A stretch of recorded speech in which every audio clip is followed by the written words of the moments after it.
Hello students, my self अभिषेक अग्रवाल और स्वागत करता हूं आपका आप ही के चैनल मैग्नेट ब्रेन्स पर। एक ऐसा चैनल जो 2 4 5 चैप्टर नहीं बल्कि सारे चैप्टर्स जो आपके सिलेबस में और जो आपके सिलेबस में नहीं भी उनके एक्सक्लूसिव वीडियोस बनाकर आप तक पहुंचाते आपकी पढ़ाई को बेहतर करने के लिए, वो भी absolutely free of cost. Quality education दी जाती है मैग्नेट ब्रेन्स के चैनल पे, बिल्कुल मुफ्त में। स्वागत करता हूं ऐसे चैनल पे। और क्लास 12th केमिस्ट्री का सेकंड चैप्टर सॉल्यूशंस, जो लिक्विड सॉल्यूशंस हम लोग देख रहे हैं, जिसमें अभी हमने पिछले वीडियो में बात करी है कि जो एक्चुअली वेपर प्रेशर होता है वो क्या होता है और सॉल्यूशन का वेपर प्रेशर क्या होता है। अब उनके क्वांटिटेटिव रिलेशन को समझने के लिए, यानी कि किसी भी सॉल्यूशन का वेपर प्रेशर और उस सॉल्वेंट में मौजूद जो सॉल्वेंट जब प्योर स्टेट में था उस समय उसका वेपर प्रेशर के बीच में क्या क्वांटिटेटिव रिलेशनशिप है, वो इस वीडियो में देखेंगे, जिसको बहुत अच्छे से राउल्ट्स लॉ के थ्रू समझाया गया है। मतलब राउल्ट्स लॉ में एक्चुअली हमें यह बताया गया है कि क्वांटिटेटिव रिलेशनशिप क्या होता है एक वेपर प्रेशर्स के बीच में। कौन से वेपर प्रेशर के बीच में? सॉल्यूशन का वेपर प्रेशर और सॉल्वेंट का वेपर प्रेशर। कब सॉल्वेंट का वेपर प्रेशर? जब वो बिल्कुल प्योर स्टेट में था तब। हमको पता है कि दो वेपर प्रेशर में अगर हम बात करें तो भैया जो PA है और जो P0A है। P0A क्या है? ए का वेपर प्रेशर जब वो प्योर स्टेट में, और PA क्या है? ए का ही वेपर प्रेशर जब वो सॉल्यूशन स्टेट में है। तो उसमें प्योर स्टेट का वेपर प्रेशर तो ज्यादा होता है। ये अभी हमने पिछले वीडियो में देखा है। अब हमें यह समझना है कि ये कितना ज्यादा होता है और इन दोनों के बीच में क्वांटिटेटिव रिलेशनशिप क्या है। इस बात को राउल्ट्स साहब ने समझाया था अपने एक लॉ से, जिसका नाम है राउल्ट्स लॉ। तो आइए देखते हैं क्या है राउल्ट्स लॉ, और राउल्ट्स लॉ को हम डिटेल में समझते हैं। सो राउल्ट्स लॉ ने बताया था vapour pressure of a solution containing a non volatile solute, और इनमें ही was a French chemist Raoult 1886 में, जिन्होंने gave the quantitative relationship between the vapour pressure lowering and the concentration of the solution. तो उनने वेपर प्रेशर में कितनी कमी आ रही है और सॉल्यूशन का क्या कंसंट्रेशन है, इसके बीच में क्वांटिटेटिव रिलेशनशिप दिया था। This quantitative relationship is known as Raoult's law. इस क्वांटिटेटिव रिलेशनशिप को आप राउल्ट्स लॉ बोलते हो, क्योंकि ये राउल्ट्स का नियम था।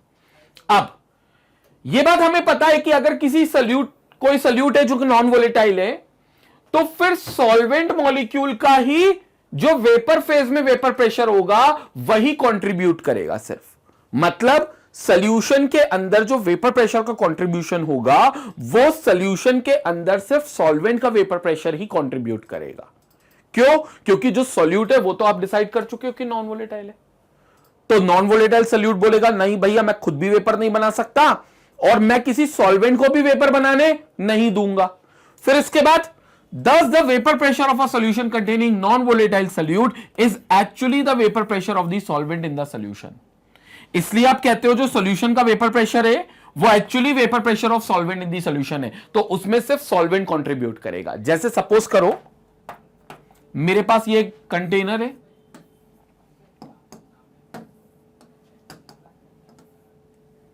मेरे पास ये कंटेनर है जिसमें प्योर सॉल्वेंट भरा हुआ है। This is pure solvent. इसमें प्योर सॉल्वेंट भरा हुआ है। दिस इज प्योर सॉल्वेंट, और सॉल्वेंट को हम ए से डिनोट करते हैं, तो ये ए है। और अब इसको हीट कर रहा हूं। मान लो पानी भरा हुआ है तो मैं इस वाटर को सिंपल हीट कर रहा हूं। मैगी बनाने के लिए जो अपन पानी यूज करते हैं, बॉईल करते हैं, वही पानी मैं यहां पर बॉईल कर रहा हूं। जाहिर सी बात है वेपर बनेंगे, वेपर बनेंगे यहां पर। वो वेपर ऊपर इससे टकराएंगे, इस पर दबाव बनाएंगे कि तू ऊपर उठ। ये जो कैप दिया है इसको ऊपर उठाने की कोशिश करेंगे पिस्टन को, लेकिन पिस्टन उठने से रहा, वो तो उठेगा नहीं क्योंकि इतना भारी है कि स्टीम के दम नहीं है इतनी कि वो पिस्टन को ऊपर उठा ले। लेकिन फिर भी स्टीम प्रयास तो करेगी, यहां पर एक प्रेशर तो लगाएगी। लेकिन अभी वो वेपर प्रेशर नहीं होगा, समय का इंतजार करा जाएगा और इक्विलिब्रियम स्टेट के आने का वेट किया जाएगा।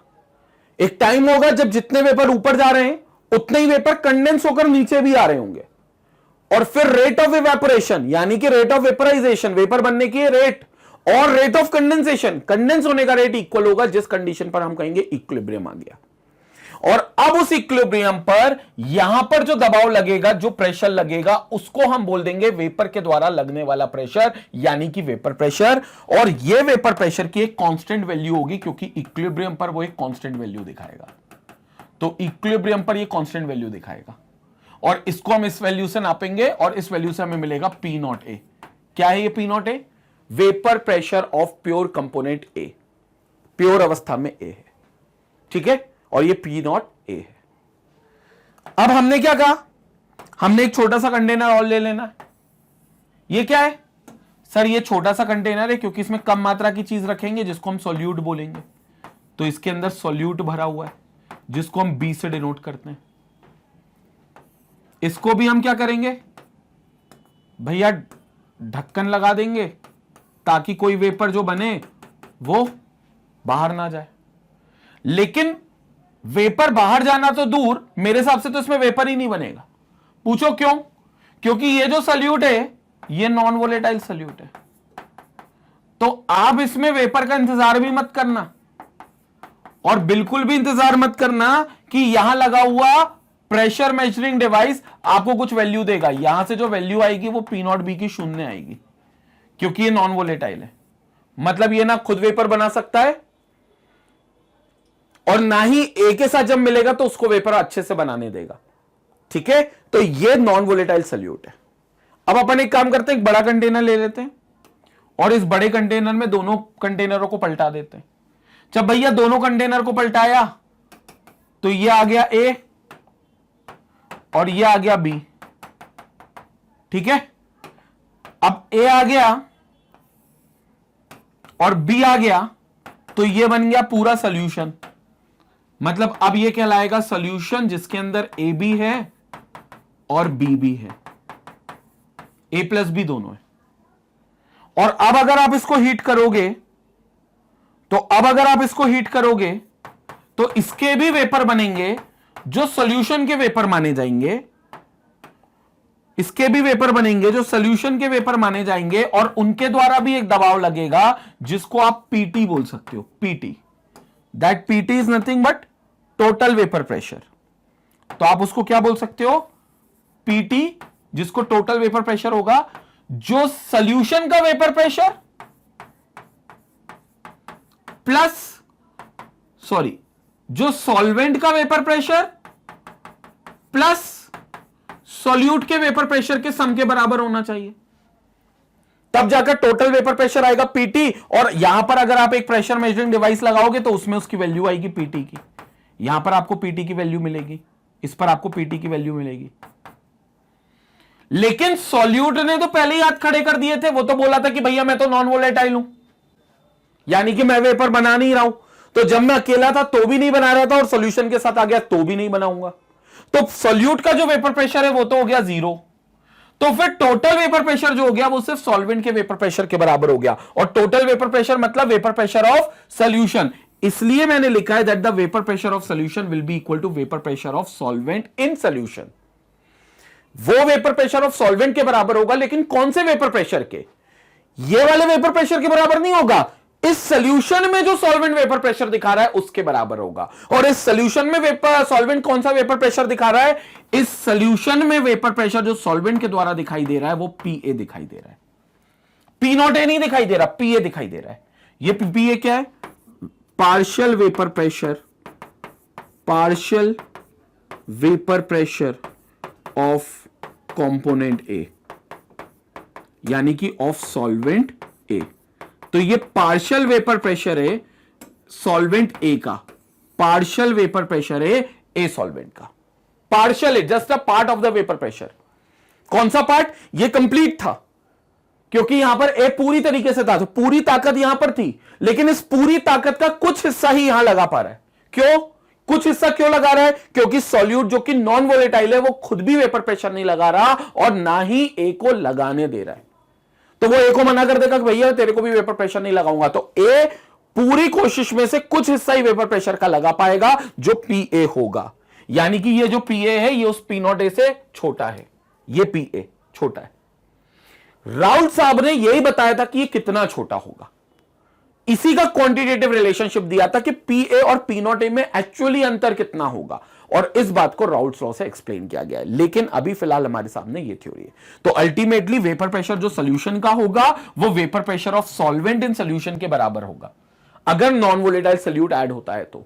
और हम नॉन वोलेटाइल की क्यों बात कर रहे हैं, क्योंकि हमें वही केस लेकर चलना है। अगर वोलेटाइल भी होता तो इसमें कोई ज्यादा फर्क नहीं पड़ता, मैं आपको एक्सप्लेन कर दूंगा वोलेटाइल का भी, लेकिन फिलहाल के लिए हम नॉन वोलेटाइल पे स्टिक रहते हैं। तो वेपर प्रेशर जो सोल्यूशन का होगा, एक ऐसा सोल्यूशन जिसमें एक नॉन वोलेटाइल सोल्यूट ऐड हुआ है, तो उसका वेपर प्रेशर जो होगा वो वेपर प्रेशर ऑफ सॉल्वेंट के बराबर होगा जो सोल्यूशन में सॉल्वेंट दिखा रहा है, क्योंकि सॉल्यूट का कोई कंट्रीब्यूशन नहीं होगा, सिर्फ सॉल्वेंट का होगा। और सॉल्वेंट का जो वेपर प्रेशर होगा वो पुराने वाला वेपर प्रेशर जो वो दिखाता था अकेले में, उससे अलग होगा, उसका एक पार्ट होगा, उससे कम वेपर प्रेशर लगेगा जो कि पीए लगेगा। संपट पड़ी बात, आप स्क्रीनशॉट लो, उसके बाद फिर हम आगे बात करते हैं। अब ये कितना लगेगा, इस बात को राउल्ट साहब ने एक लॉ के थ्रू समझाया था। अब पढ़ते हैं वो लॉ और उस रिलेशनशिप को समझते हैं। So Raoult's law can be stated as, for a solution containing a non volatile solute, the vapour pressure of the solution at a particular temperature is equal to the के बाद देखो, is equal to the product of the vapour pressure of the solvent in the pure state and its mole fraction in the solution। ये सबसे important चीज है। क्या बोला उनने कि किसी भी सॉल्यूशन का जो एक नॉन वोलेटाइल सोल्यूट अपने अंदर रखता हो, उसके सॉल्यूशन का जो वेपर प्रेशर होगा, पूरे सॉल्यूशन का जो वेपर प्रेशर होगा वो इक्वल होगा दो चीजों के प्रोडक्ट के। कौन कौन सी वो जो दो चीजें product, vapour pressure of the solvent in the pure state and its mole fraction in the solution, and its mole fraction in the solution। इसका मतलब ध्यान से सुनो, उनने कहा कि जो पीटी होगा वो हमने ये पहले कही थी कि जो टोटल पीटी है वो पीए के बराबर है, यानी कि total vapour pressure of solution, total vapour pressure of solution is equal to vapour pressure,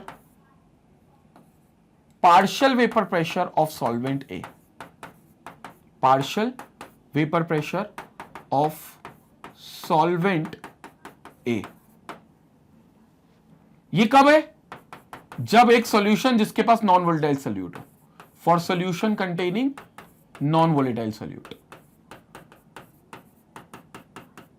containing non volatile solute. तो ऐसे सोल्यूशन के लिए जिसके पास एक नॉन वोलेटाइल सोल्यूट होगा, तो उसके लिए पीटी इक्वल टू पीए हो जाएगा, और total vapour pressure of the solution will be equal to partial vapour pressure of solvent A, of solvent A. Clear हो गया? तो पीटी इक्वल टू पीए हो गया। लेकिन फिर उन्होंने ये कहा कि जो पीए है वो तो छोटा है पी नॉट ए से, और राउल्ट्स लॉ ने ये बोला कि जो पीए है वो पी नॉट ए में ए के मोल फ्रैक्शन का मल्टीप्लीकेशन कर दोगे तो पीए की वैल्यू बन जाएगी, तो आपका पीए निकल जाएगा। यही कहा उनने।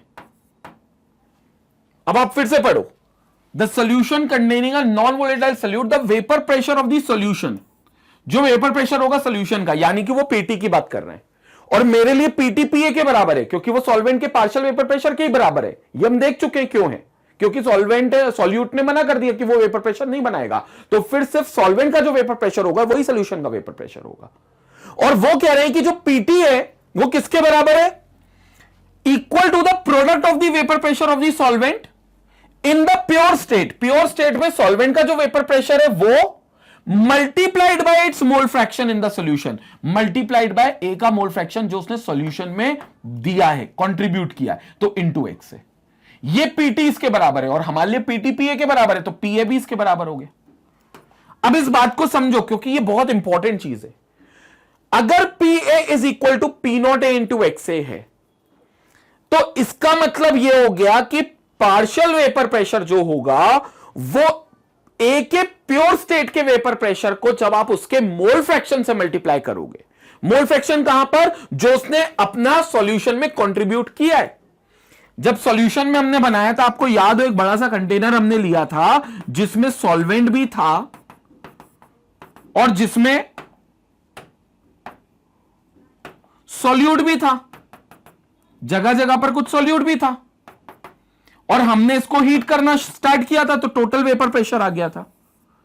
हमने जैसे इसको हीट किया था तो ये टोटल वेपर प्रेशर आ गया था। तो यहां पर जो वेपर प्रेशर मिला था इस रीडिंग से, यहां पर जो वेपर्स बने थे उनके द्वारा जो दबाव बना था वो पीटी बना था, पीटी, जो सिर्फ पीए के लिए था, क्योंकि पीबी ने तो मना कर दिया था कि मेरा वैल्यू तो 0 है।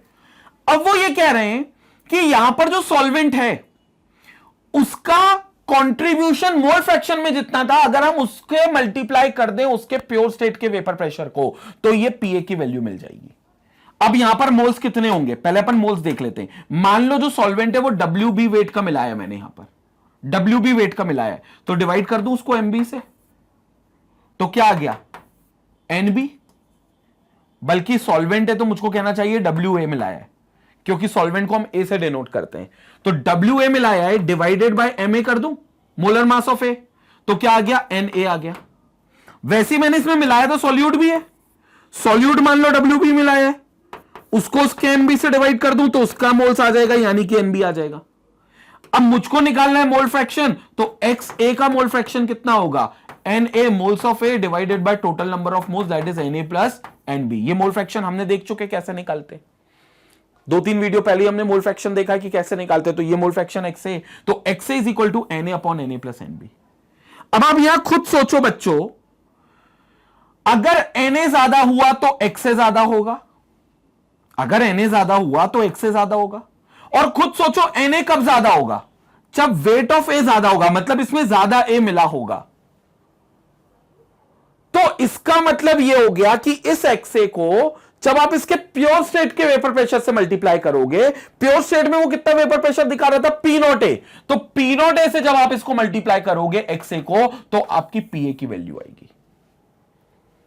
और ये रिलेशनशिप देते हैं कौन, राउल्ट साहब, कि जब आपने ए का प्योर स्टेट का वेपर प्रेशर था तो आपने वो वेपर प्रेशर ले लिया, अब मल्टीप्लाई कर दो उसके मोल फ्रैक्शन से, जितने मोल फ्रैक्शन सॉल्यूशन में ए के मौजूद है, जितने मोल फ्रैक्शन सॉल्यूशन के अंदर ए के मौजूद हैं, वो ए के मोल फ्रैक्शन जितने भी मौजूद हैं आप मल्टीप्लाई कर दो उसके वेपर प्रेशर से जो वो प्योर स्टेट में दिखाता था।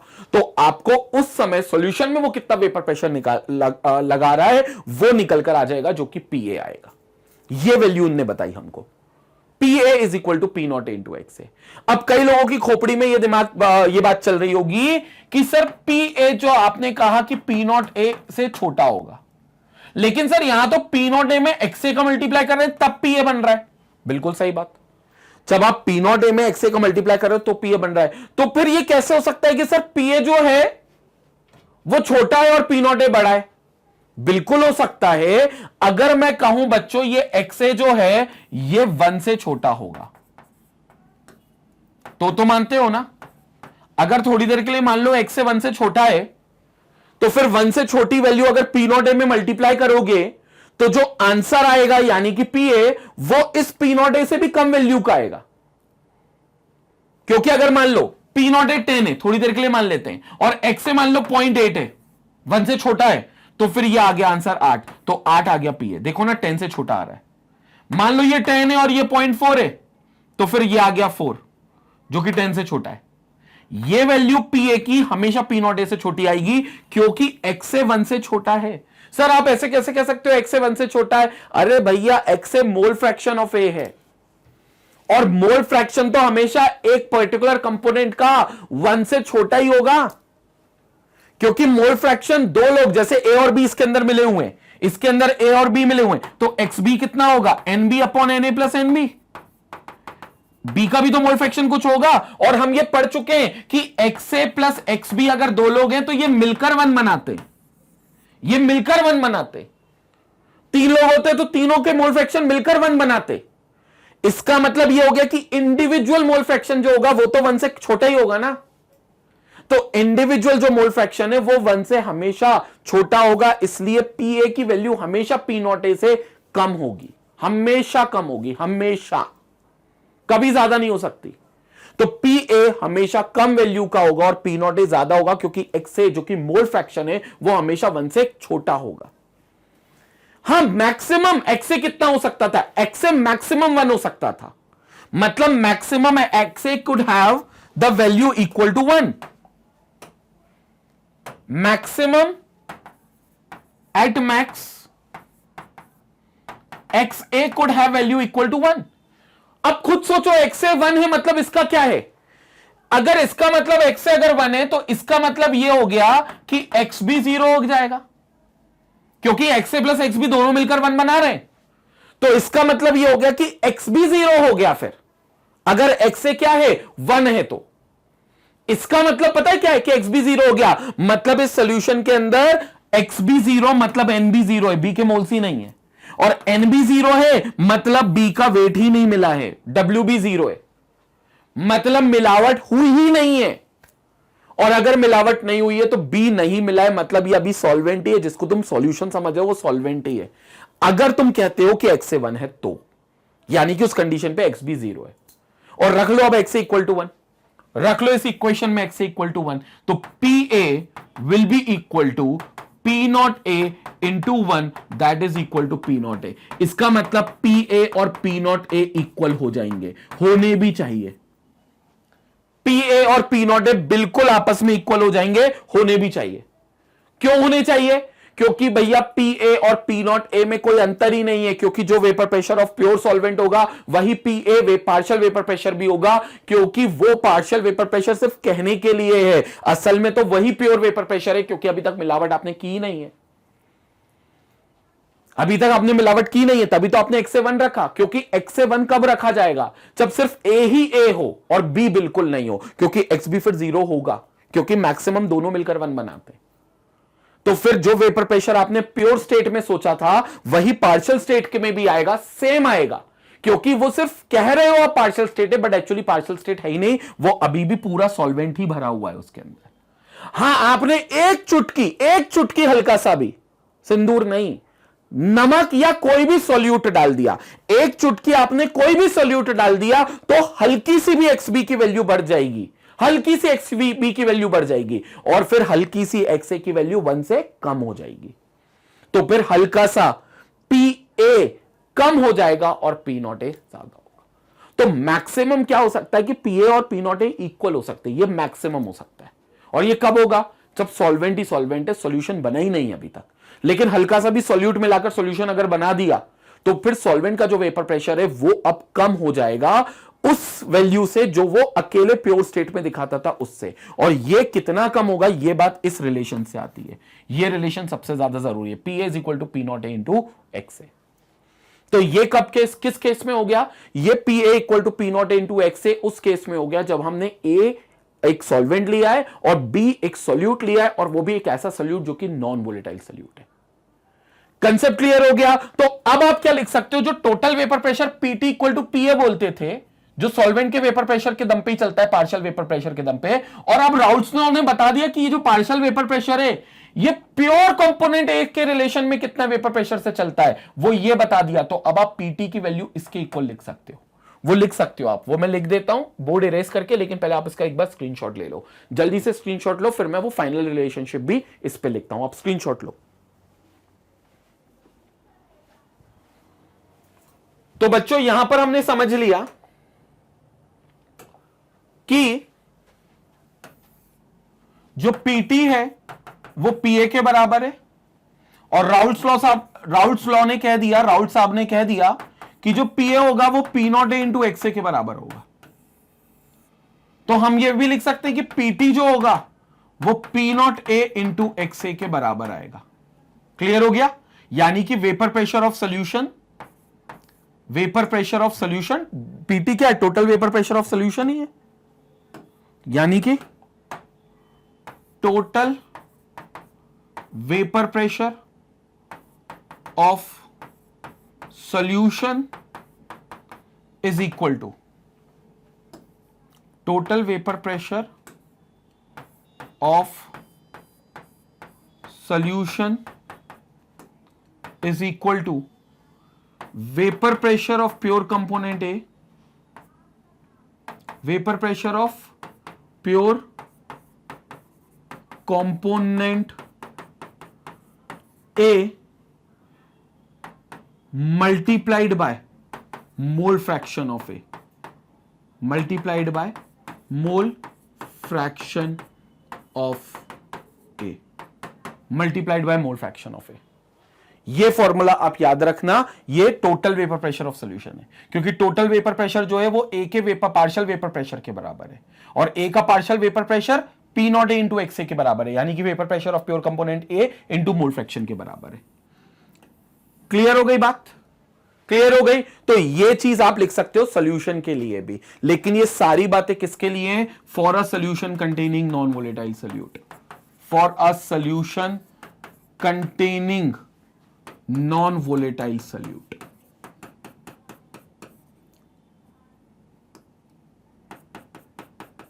Containing non volatile solute.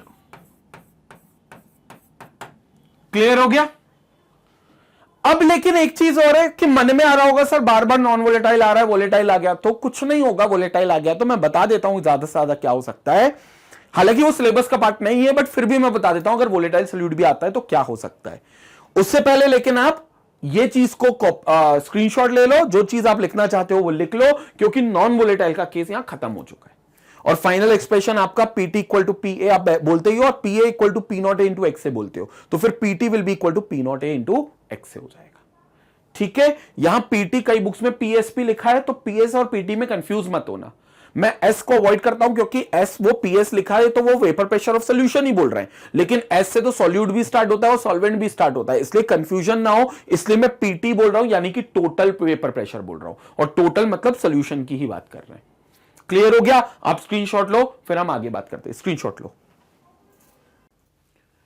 तो अब स्टूडेंट अपन ने केस देख लिया है किसका? सॉल्यूशन के वेपर प्रेशर का, जिसमें नॉन वोलेटाइल सॉल्यूट ऐड होगा। अब आपकी खोपड़ी में जो बात चल रही है कि भैया अगर वोलेटाइल सॉल्यूट ऐड होगा तो क्या होगा, चलो वो केस भी ले लेते हैं, वोलेटाइल सॉल्यूट का केस भी अपन ले लेते हैं और वोलेटाइल सॉल्यूट के केस को भी समझ लेते हैं। पहले क्या करते हैं, मैगी बनाने के लिए एक बीकर उठाते हैं, बीकर में पानी डालते हैं और पानी को गर्म करते हैं। ये काम तो अपन तब से करते ही आ रहे हैं, वही करते रहेंगे। तो अपन ने क्या करा, ये बीकर ले लिया, एक बड़ा सा अच्छा वाला ले लेते हैं, चलो ये थोड़ा ठीक है, और इसमें अपन ने पानी मिला दिया, ठीक है, और ये कवर कर दिया। क्या है ये? सॉल्वेंट है। पानी हो कुछ भी हो, वैसे पानी ही है, लेकिन मैं उसको सॉल्वेंट बोलता हूं और ए से डिनोट करता हूं। और भैया नीचे आग लगा दी, ये चूल्हा जला दिया और नीचे आग लगा दी। नीचे आग लगाई तो इन्होंने वेपर बनाना शुरू करे, वेपर बने तो ऊपर गए तो दबाव बनाया तो थोड़े टाइम के बाद हिम्मत हार गए तो कंडेंसेशन शुरू हो गया। एक टाइम आएगा जब rate of evaporation rate of condensation equal होगा, इक्विलिब्रियम अचीव होगा। ये सब बातें तुम्हें पता है। और कांस्टेंट प्रेशर यहां पर आ जाएगा, जो प्रेशर मेजरिंग डिवाइस से नापा जाएगा, ये कांस्टेंट प्रेशर जो देगा, ये तुमको कांस्टेंट प्रेशर की जो वैल्यू देगा, ये देगा पी नॉट ए। क्या देगा? P not a. ठीक है, चलो बढ़िया।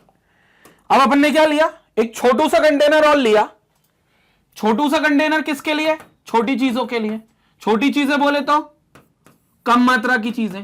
कम मात्रा की चीजों में कौन होता है? सॉल्यूट होता है। तो मतलब अपन ने यहां पर ले लिया क्या? सॉल्यूट, जो किससे डिनोट करते हैं? बी से। और भैया नीचे फिर आग लगा दी। अब बी बोलता है कि भाई साहब मैं नॉन वोलेटाइल नहीं हूं, मैं एक वोलेटाइल सॉल्यूट हूं। बी बोलता है भाई साहब मैं वोलेटाइल सॉल्यूट हूं, मतलब मैं भी सॉल्वेंट की तरह वेपर बना सकता हूं। अब तक आप मानकर चल रहे थे कि मैं वेपर नहीं बना सकता, लेकिन नहीं, अब मैं बदल गया हूं, अब मैं वेपर बना सकता हूं। हमने कहा चल ठीक है, तू भी बना ले वेपर, ले बना ले वेपर। यहां पर प्रेशर लगेगा, इक्विलिब्रियम आएगा, और यहां पर भी अपन एक प्रेशर मेजरिंग डिवाइस लगा देते हैं जो ये बताएगा कि इसका वेपर प्रेशर कितना है। तो जैसी वो वैल्यू कांस्टेंट होगी वो हम वेपर प्रेशर बोल देंगे, जिसकी वैल्यू होगी पी नॉट बी। क्या वैल्यू होगी? P not be. तो ये वेपर प्रेशर की जो वैल्यू आएगी ये आ गई P not be. P not be. तो ये वेपर प्रेशर आ गया पी नॉट बी, और ये आएगा, ये जीरो नहीं होगा।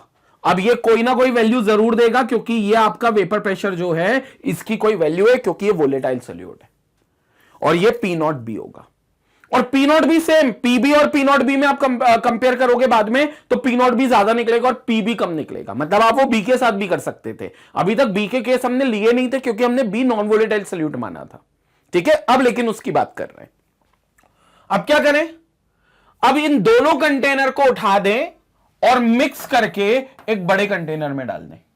ये बड़ा कंटेनर यहां पर बना रहा हूं, ये बड़ा कंटेनर होगा। ये बड़ा कंटेनर अपन ने एक ले लिया, और इस कंटेनर में मैंने दोनों को मिक्स कर दिया। दोनों कौन, सॉल्वेंट ए, ये सॉल्वेंट ए है, और सॉल्यूट बी, ये सॉल्यूट बी है। तो सॉल्वेंट ए और सॉल्यूट बी।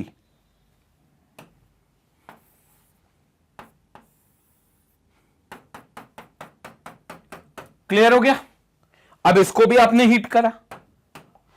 अब इसको हीट करोगे बच्चों, तो चूंकि ये सॉल्यूशन है, तो इसमें जो वेपर प्रेशर लगेगा वो पीटी लगेगा, जो कि टोटल वेपर प्रेशर लगेगा, क्योंकि ये सॉल्यूशन है। और जब मैं ऐसा बोलता हूं ये सॉल्यूशन है, तो इसके अंदर दो लोग हैं, एक है ए यानी कि सॉल्वेंट, और एक है बी यानी कि सॉल्यूट। तो इसके अंदर दो लोग हैं, ए और बी। और जब इसको हीट करोगे तो दोनों के वेपर बनेंगे, यानी कि कुछ वेपर ए के बनेंगे और थोड़े बहुत वेपर अब बी के भी बनेंगे, और दोनों इंडिविजुअली प्रेशर लगाएंगे। क्यों? क्योंकि बच्चों ए का भी वेपर प्रेशर लगेगा और बी का भी वेपर प्रेशर लगेगा, क्योंकि दोनों ही वोलेटाइल है। ए तो पहले से ही चल रहा है वोलेटाइल, वो तो हमेशा वोलेटाइल रहेगा, लेकिन जो सॉल्यूट है इस बार वो भी वोलेटाइल है, तो वो भी वेपर प्रेशर लगाएगा। तो यहां पर जो आप प्रेशर मेजरिंग डिवाइस देखोगे, वो प्रेशर मेजरिंग डिवाइस आपको देगी पीटी की वैल्यू। किसकी वैल्यू? पीटी की वैल्यू। और ये पीटी की वैल्यू जो होगी, ये जो पीटी की वैल्यू होगी, ये पी ए प्लस पीबी के बराबर होगी। तो ये पीटी की वैल्यू जो होगी, ये पी ए प्लस पीबी के बराबर होगी। अब पीबी जीरो नहीं कर रहा, पहले पीबी जीरो था तो पीटी सिर्फ पीए के बराबर आता था, लेकिन अब पीटी जो होगा वो पीए प्लस पीबी दोनों के क्यूमुलेटिव इफेक्ट से आएगा, और दोनों के क्यूमुलेटिव इफेक्ट से टोटल प्रेशर ज्यादा आएगा, तो ये पीटी आएगा। तो पीटी यहां पर क्या है? PT is total pressure, vapour pressure of solution, vapour pressure of solution. PA क्या है? Partial vapour pressure of A, partial vapour pressure of solvent A, and PB क्या है? Partial vapour pressure of solute B, of solute B. ये है partial vapour pressure of solute B. तो P A plus PB.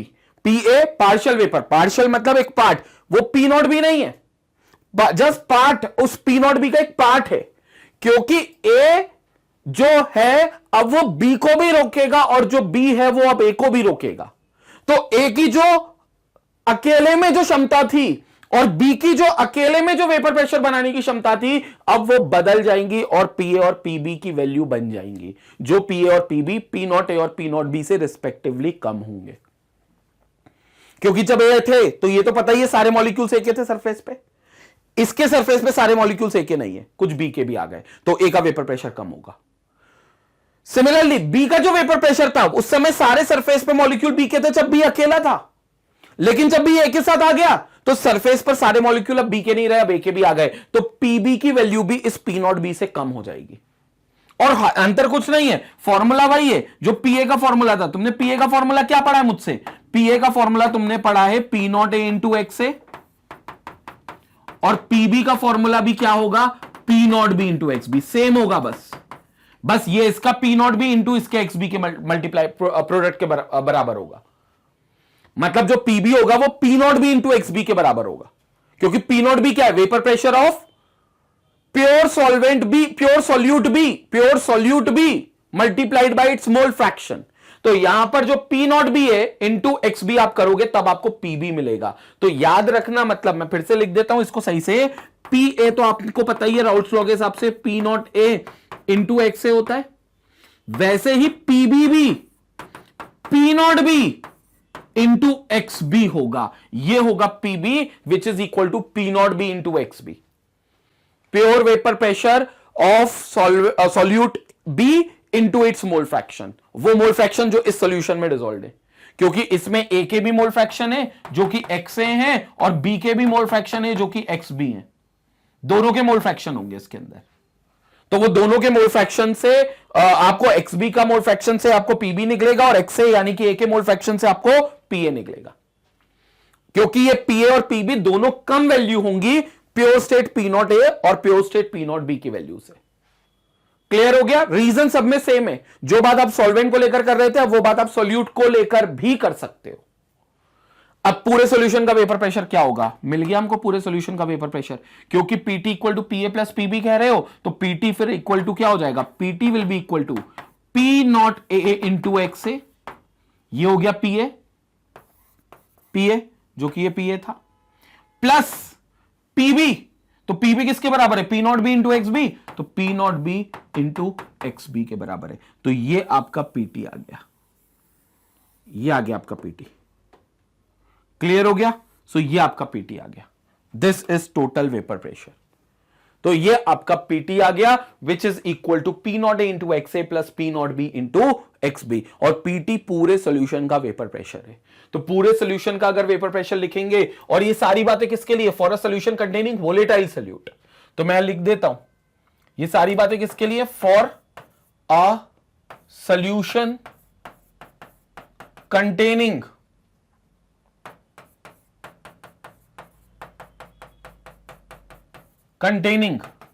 Non volatile solute. तो ये सारी बातें ऐसे सॉल्यूशन के लिए जिसके पास नॉन वोलेटाइल सॉल्यूट है। और सारी बातों में मेजर बात क्या है कि पीटी जो होगा, पीटी